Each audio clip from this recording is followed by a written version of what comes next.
See anyone out there thinking about sitting out this election or voting for Donald Trump or a third-party candidate in protest because you're fed up? Let me warn you, your rage does not exist in a vacuum. If we don't get this election right, your wife, your daughter, your mother, we as women will become collateral damage to your rage. So that is obviously Michelle Obama speaking for Harris in Michigan. And she was making an extended appeal to men to understand that when, a movement like Donald Trump's threatens women, how much that affects them as well. And you should definitely watch it in full. We're going to play a little bit more. But I like the message. I think that it's a strong appeal. I don't know if it can break through to the sort of guys that are listening to Donald Trump go on Rumble shows with guys who sniff Andrew Tate's seat. I don't know if anything can break through that. But I like it. I think a lot of people are going to like her appeal to men a little bit more than how Barack Obama's was interpreted a couple weeks ago. But that said, we're going to give you a little bit more of Michelle and then we'll discuss. And to the women listening, we have every right to demand that the men in our lives do better by us. We have to use our voices to make these choices clear to the men that we love. Our lives are worth more than their anger and disappointment. And we are more than just baby-making vessels.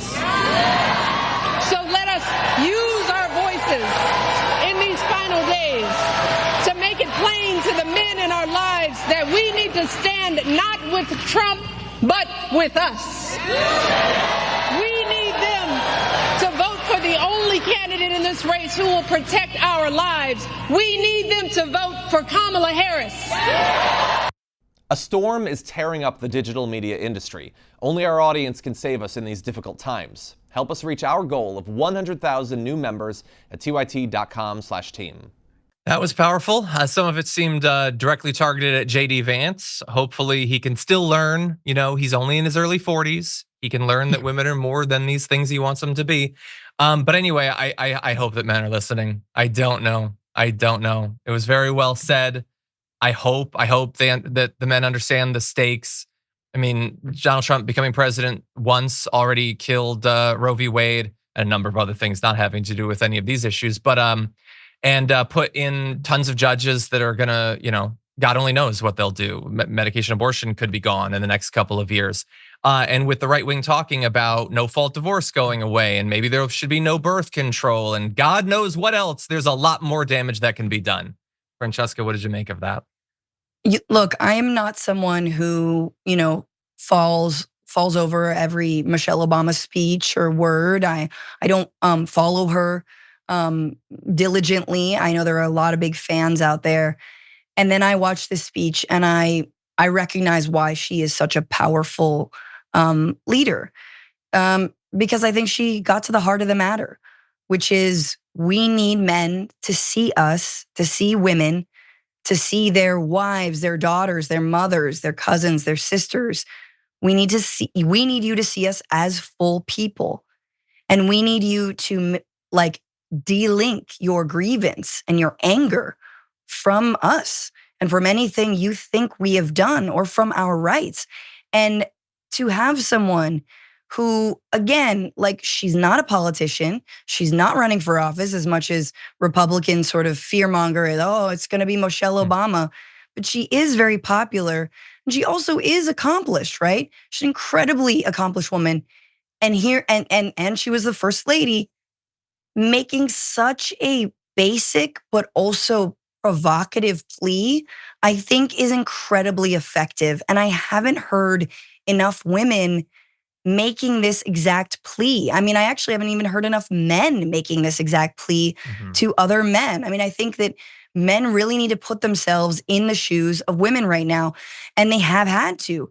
I think the Trump years, I think that the massive women's march in 2016 or 2017 really proved that men are part of this movement.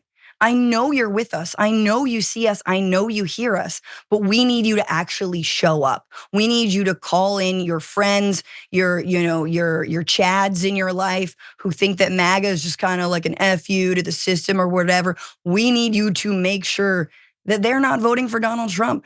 As we've become second-class citizens, that if you suddenly become pregnant or if you want, cancer screenings or whatever it is, you have to travel far for any kind of health care. And the fact that if you happen to be pregnant, you're going to be treated like a second-class citizen next to the heartbeat that is inside of you that you might not even know is there. So it's dangerous. It's dangerous to have a uterus in the year 2024. It really is, and it can be a death sentence. So I don't know. I think we need to speak to male grievance. I think I think Democrats need to speak to male grievance in a way that calls them in.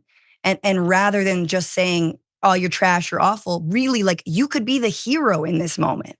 Yeah, which seems to be what they want. And I agree. You're right. They think that this is like an FU to the system. No, the MAGA movement is an FU to you. Yeah. He hates you. He doesn't respect you. He doesn't give a damn about you. But we're going to end with a very quick positive note.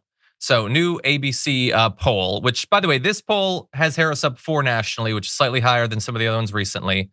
We'll continue to look to see how it trends. But when you break down some of the demographic groups, Harris is actually performing better than Biden among Black and Latino men. So you can see right here among Black men, she's up 74 points. Biden in 2020, the exit poll was up 60.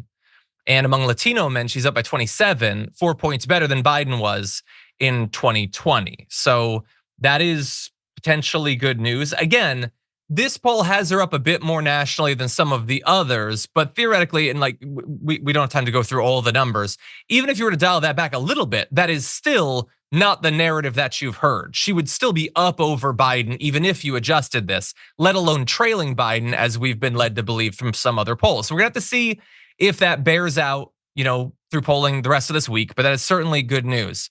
But that's the good news. I just want to end on a funny note. So that tweet by Ian Sams, which has Harris versus Biden in 2020, that she's doing better. The first response I saw was from Spitfire, who pays Elon Musk $8 a month, and says, LMAO, Harris isn't running against Biden.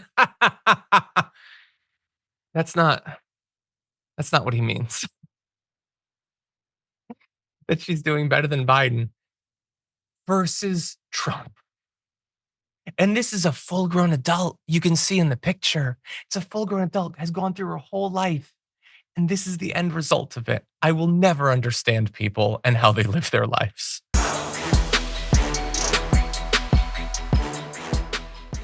When you click the join button and become a tier 2 member, you get access to all of our weekly top 10 lists. What are you waiting for?